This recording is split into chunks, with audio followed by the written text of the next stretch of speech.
చినుకులాగా మారి నా గుండెలయ పెంచనే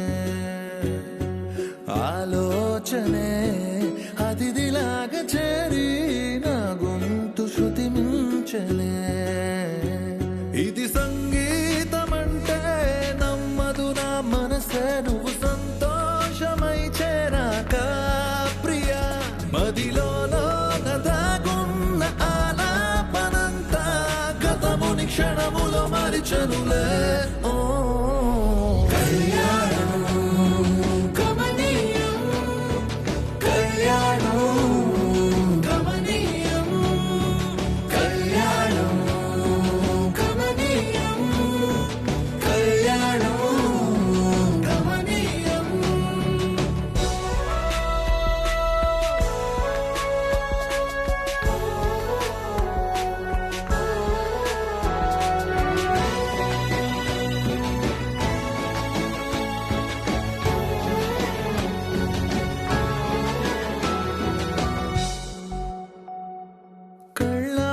చూస్తే కలలోన కూడా కల నిజమైన కలలే కదా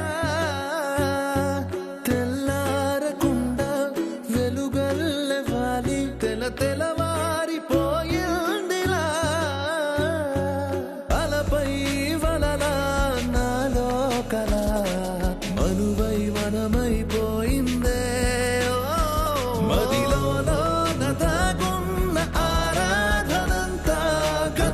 క్షణములో మరిచనులే ఓ కళ్యాణం గమనీయం కళ్యాణం గమనీయం కళ్యాణం గమనీయం కళ్యాణం గమనీయం.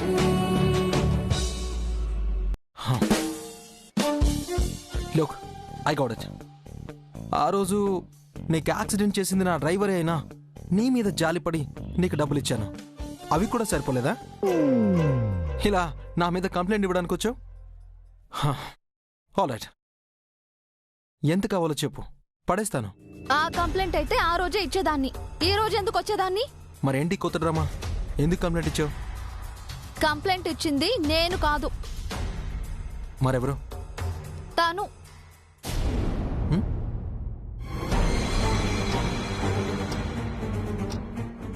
శ్వేత?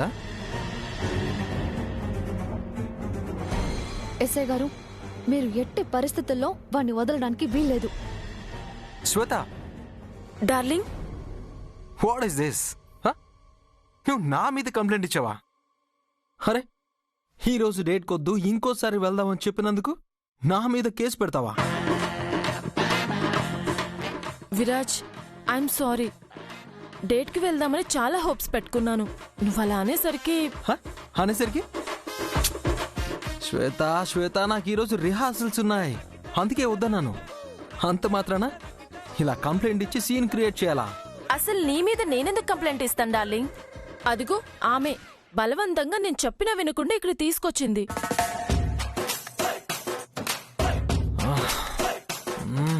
మరి ఆ ఎస్ఐ గారికి నువ్వు చెప్పొచ్చు కదా. తను చెప్పే అవకాశం నాకెక్కడిచ్చింది? నేను ఏం చెప్పినా వినకుండా నన్ను మాట్లాడనివ్వకుండా ఆపేస్తుంది.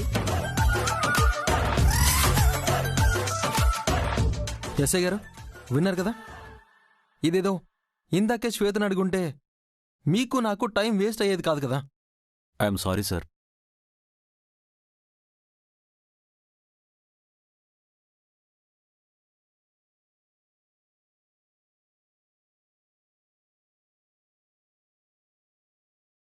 మీద కంప్లైంట్ ఇచ్చేటప్పుడు కొంచెం అన్ని వివరాలు తెలుసుకుని ఇవ్వాలి. ఏమాత్రం తేడా వచ్చినా మీకేం కాదు, మా ఉద్యోగాలు పోతాయి.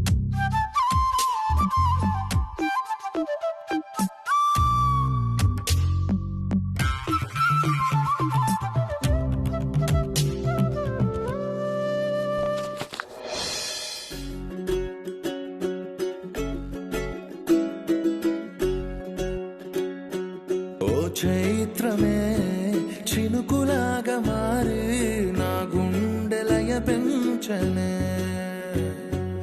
ఆలోచనే అతిథిలాగా చేరి నా గొంతు శృతి మించనే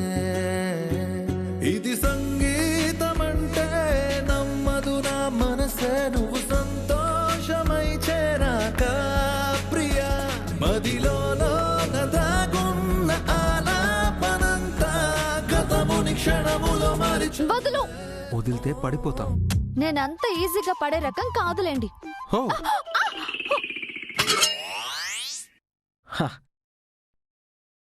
సి నాకు చాలా మంది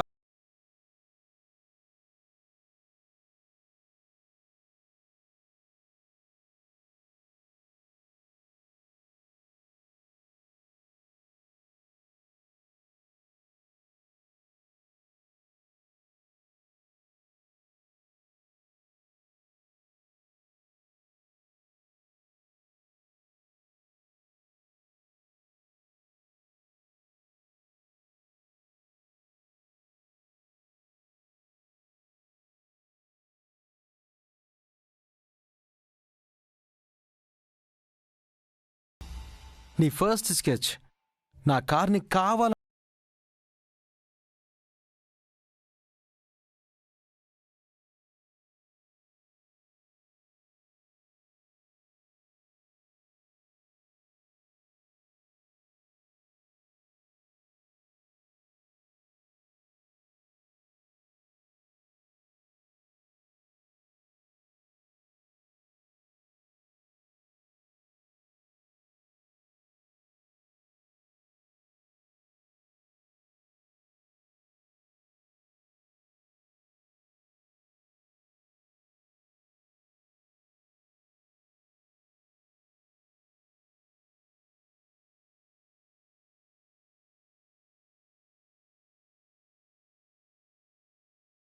నిన్ను చూసి కాదు.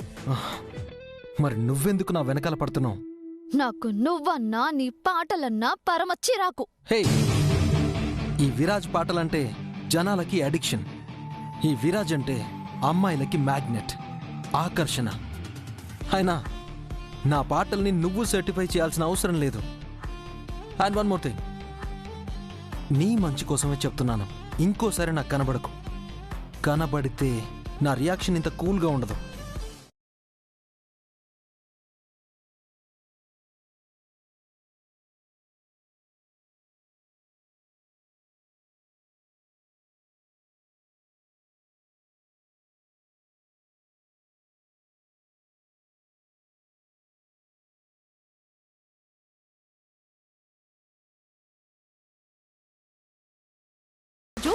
వీడి వెనక పడుతున్న అమ్మాయిలు వీడిని పరిగెత్తించి కొడతారు. ఆ రోజు వస్తుంది, రావాలి.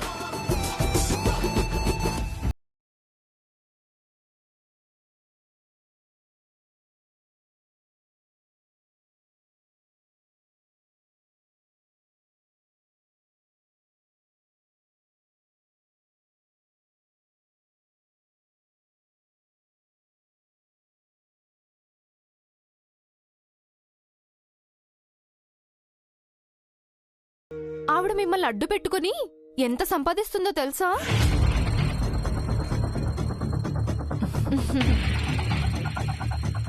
అయ్యో నీకెందుకమ్మా? పర్లేదు. అవును, మీరిక్కడ పనిచేస్తున్నారు కదా, మీకెంతిస్తుందేంటి ఆవిడ? మేము డబ్బుల కోసం ఇక్కడ పనిచేయట్లేదమ్మా. కానీ ఆవిడ మిమ్మల్ని అడ్డు పెట్టుకుని ఎంత డబ్బులు సంపాదిస్తుందో తెలుసా? తెలీదమ్మా. తెలుసుకో. ఆవిడ మీ దగ్గర శ్రమ దోపిడీ చేస్తుంది. శ్రమ దోపిడీ అంటే ఏంటమ్మా? ఏంటమ్మా అని మెల్లిగా అడుగుతారేంటి? ఇన్ని రోజులు మీరెంత నష్టపోయారో తెలుసా? మేమా నష్టపోయామా? అంతా ఇంతా కాదు, చాలా. ఇదే పని మీరు బయట ఇంకెక్కడైనా చేస్తే చాలా డబ్బులు సంపాదించుకోవచ్చు. నిజమా? అసలు ఆ గయ్యాలి సీతారత్నం దగ్గర మీరెలా పనిచేస్తున్నారు? నేను చెప్పింది అర్థమవుతుందా?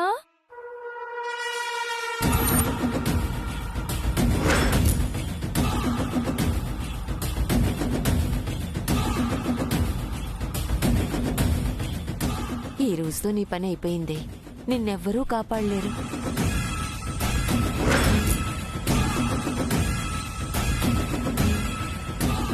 వదలండి సీతారత్నం, వదలండి. ఏవండి, ప్లీజ్ వదలండి. ఏవండి,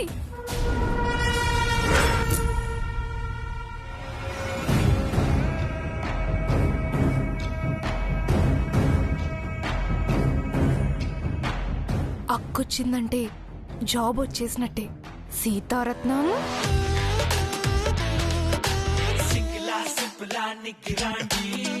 హలో, ఏంటండి అలా తోసేశారు? నేను చెప్పినవేం అబద్ధాలు కాదు, నిజాలే. ఏదో మీ దగ్గర ఉంటున్నామని అలుసా? మహి, నువ్వు ఆగక్క. మా కర్మకాలి ఈ 2 రోజులు మీ దగ్గర ఉన్నాం. ఇక మీ ఆశ్రమం అవసరం లేదు, మీ సేవలు అవసరం లేదు. మహి, అలా మాట్లాడకూడదే. నీకు తెలీదక్క, పొద్దున్నే లేవాలంట, మ్యూజిక్ వినకూడదంట. ఇదేమైనా జైలా? మీరేమైనా డిక్టేటరా? ఈ రోజు వీళ్ల పని అయిపోయింది. ఇక సీతారత్నం నా మాట కూడా వినదు. అక్క, పదక్క. ఈవిడ గారి ఇల్లు వేకెట్ చేసి ఏ 5 స్టార్ హోటల్లోనే ఉందాం, లేదంటే ఏ విల్లానో అద్దెకు తీసుకుందాం. మహి, ఆగవే. నీకు జాబ్ వచ్చాక ఇక ఆగే ఛాన్సే లేదు.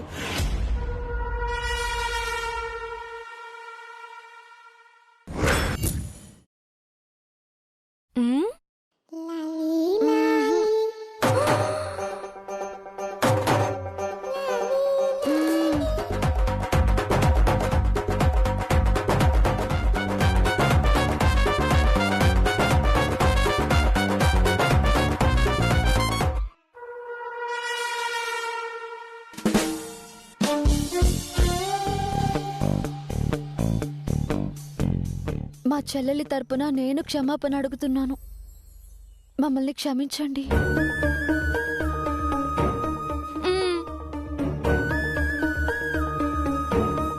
నాకింకా జాబ్ రాలేదు. ఇంకో 2-3 రోజుల్లో వచ్చేస్తుంది. అప్పటి వరకు పాపం, వయసులో ఉన్న ఆడపిల్లలు.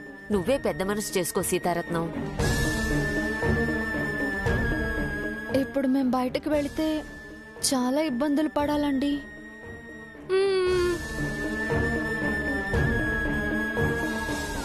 ప్లీజ్ అండి.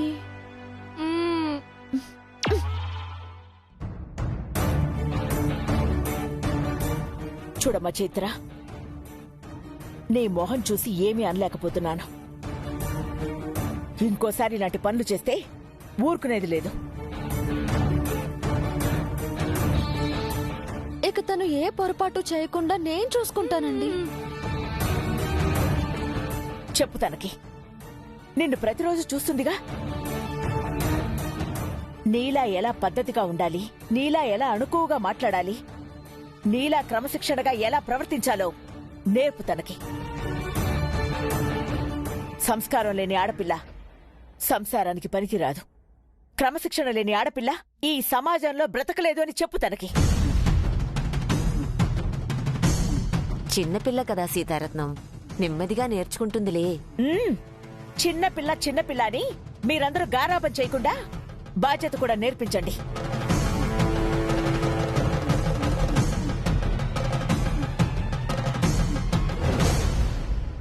అమ్మయ్యా, కోపంలో ఏ నిర్ణయం తీసుకుంటుందో ఏమో అనుకున్నాను. వదిలేసింది. జాబ్ రాలేదని ముందే చెప్పొచ్చు కదే. చెప్పినా వినే పొజిషన్ లో ఉన్నావా నువ్వు? అబ్బా, తల కొట్టేసినట్టుంది. ఈ 2 రోజులైనా కాస్త కామ్గా ఉండవే. ఏం చేస్తానింకా? తొందరగా జాబ్ ఏదో సంపాదించక్క.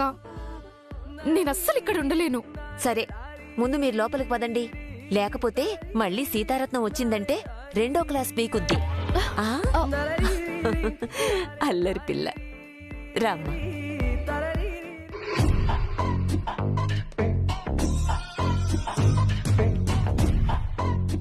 హంసా, హంసా, వసే హంసా. ఏంటమ్మా? పెద్దోడు బాగా కోపంగా ఉన్నాడా? ఏమన్నా కూలయ్యాడా? కోపంగా ఉండక హాస్పిటల్లో నువ్వు చేసిన పనికి వాడు కాబట్టి కామ్గా వచ్చేశాడు. నీకు తెలుసు కదే నాకు హాస్పిటల్ అంటే ఎంత భయమో. ఏం భయమో ఏంటో అమ్మా, ప్రతిసారి హాస్పిటల్కి వెళ్లాలంటే చాలు అందర్నీ ఏడిపించేస్తావు. ఏంటోనే, హాస్పిటల్ పేరెత్తితే చాలు నాకు నరకల్లా అనిపిస్తుంది. హాస్పిటల్లో అడుగు పెడితే చాలు నాకెందుకో శ్మశానంలో అడుగు పెట్టినట్టుంటుంది. అంత భయమే ఉంటే డాన్సులవి చేసి ప్రాబ్లం తెచ్చుకోకూడదు. సర్లేవే, ఇంతకీ ఆనంద్ ఎక్కడున్నాడు? కిందున్నాడు. ఏదో ఒకటి చేసి వాణ్ణి కూల్ చెయ్యాలి. అయినా ఏంటమ్మా నువ్వు? ఇంట్లో అందర్నీ కేరింగ్గా చూసుకునేది ఆనంద్. అటు విరాజ్ ప్రోగ్రామ్స్, ఇటు ఇంట్లో పనులు, మరోవైపు బిజినెస్. ఇవన్నీ చూసుకునేవాణ్ణి అలా హర్ట్ చేస్తే ఎలా అమ్మా? అదే కదే నా బాధ కూడా. సరే, జరిగిందేదో జరిగిపోయింది. వెళ్ళి వాడికి సారీ అయినా చెప్పు. అంతేనంటావా? అంతే. నువ్వు పద పద. అమ్మా, కొంచెం స్లోగా నడుమా. వయసు పెరిగింది నీకే, నాకు కాదు. నేను ఇలాగే దిగుతా. మెల్లగా దిగమని చెప్తే వింటావా? ఏమైంది బామ్మ? ఏముందిరా, లిగమెంట్ ప్రాబ్లం ఉందని మెల్లగా దిగమని చెప్పాను. వినకుండా లేడి పిల్లలా చెంగు చెంగుమని ఎగిరింది. మళ్ళీ లిగమెంట్ ప్రాబ్లం వచ్చినట్టుంది. సరే, కాసేపు ఓర్చుకో. హాస్పిటల్కి వెళ్దాం.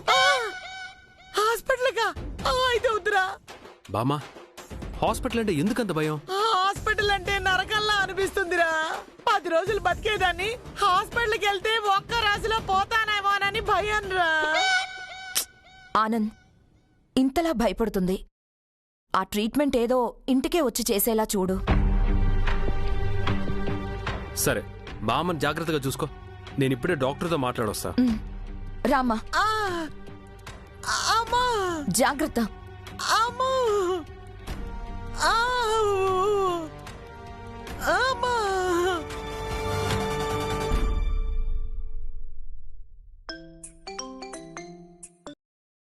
హలో డాక్టర్ గారు, నేను ఆనంద్ని. ఆనంద్ గారు, చెప్పండి సార్. సారీ డాక్టర్ గారు, మీతో మా బామ్మ అలా బిహేవ్ చేయకూడదు. అంటే తనకి హాస్పిటల్ అంటే భయంతో అలా చేసింది, కానీ మిమ్మల్ని బ్లేమ్ చేయాలని కాదు. ఏమో సార్, మేమందరం షాక్ అయ్యాం. మీకు మా బామ్మ తరపున నేను సారీ చెప్తున్నా. అయ్యో, సారీ ఎందుకులేండి, పర్వాలేదు. డాక్టర్ గారు, నాదో చిన్న రిక్వెస్ట్. ఏంటి సార్ అది? మా బామ్మ హాస్పిటల్కి రావడానికి భయపడుతుంది. పోనీ మీరే మా ఇంటికి వచ్చి తనకి ట్రీట్మెంట్ చేయొచ్చు కదా. మీ బామ్మగారికి ట్రీట్మెంట్ చేయడం నా వల్ల కాదండి. అయ్యో ప్లీజ్ డాక్టర్ గారు, నాకు ఇంకో ఆప్షన్ లేదు. నాకు ఇక్కడ హాస్పిటల్లో చాలా అపాయింట్మెంట్స్ ఉంటాయండి. అలా ఇంటికొచ్చి ట్రీట్మెంట్ చేయాలంటే కొత్త థెరపిస్ట్ అయితే బెటర్. అలాగైనా పర్వాలేదండి. మీకెవరైనా తెలిసిన వాళ్ళుంటే సజెస్ట్ చేయండి, నేను శాలరీ ఇస్తాను. ఓకే సార్, ఒక అమ్మాయి ఉంది. అలాగే డాక్టర్, కుదిరితే రేపటి నుంచో జాయిన్ అయిపోమనండి. నా అడ్రస్ అండ్ డీటెయిల్స్ మీకు పంపిస్తాను. అలాగే సార్, నేను మాట్లాడి మీకు పంపిస్తాను. థ్యాంక్ యూ డాక్టర్ గారు. Welcome sir.